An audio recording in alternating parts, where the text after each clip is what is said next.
کیا سوچ رہے ہو؟ عائشہ بولی فون پہ اپنے ہم سفر حاشر سے۔ کچھ نہیں، پھر خاموش کیوں ہو؟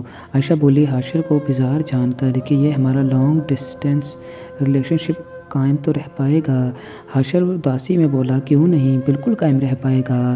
عائشہ بولی بس پھر تم 1 سال اور انتظار کر لینا، میں اس سال بھی تم سے ملنے نہیں آ سکتا۔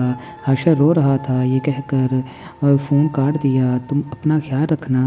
ہاشو سنو، کیا بول رہے ہو تم؟ کیوں نہیں مل سکتے؟ ہیلو ہاش، اللہ تمہیں اپنے حفظ و امان میں رکھے۔ اور اس کے بعد عائشہ بہت روئی۔ یہ بھی تو ایک جھوٹ ہے، عائشہ شادی شدہ ہے اور اندر کمرے میں اس کا شوہر سویا ہوا ہے اور وہ باہر بالکونی میں حاشر سے بات کر رہی تھی۔ حاشر کے جانے کے بعد عائشہ کی شادی ہو گئی، لیکن اس کی ہمت نہ ہوئی حاشر کو اپنی شادی کا بتا سکے۔ دونوں ہی عشق کے سچ میں جھوٹ بولے جا رہے ہیں۔ حاشر کی مجبوری ہے کہ اس سے بہت سا پیسہ کمانا ہے اور اپنی فیملی کو دینا ہے جو ہر وقت اس سے مانگتی رہتی ہے۔ پردیس میں رہنا بہت مشکل ہے۔ 1 سال بعد اب اس کی بار حاشر سچ میں 1 ماہ کی چھٹی پر اپنے ملک واپس آ گیا۔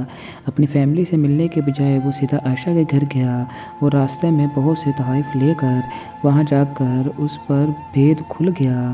عائشہ نے شادی کر لی ہے۔ وہ اس سے ملے بغیر ہی وہاں سے چلا آیا اور راستے میں اس کا ایکسیڈنٹ ہو گیا اور حاشر مر گیا۔ عائشہ نے دیکھ لیا تھا اوپر اپنی بالکونی سے اسے۔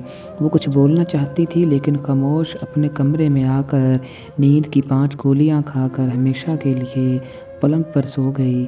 یوں ایک اور کہانی اپنے اختتام کو پہنچی۔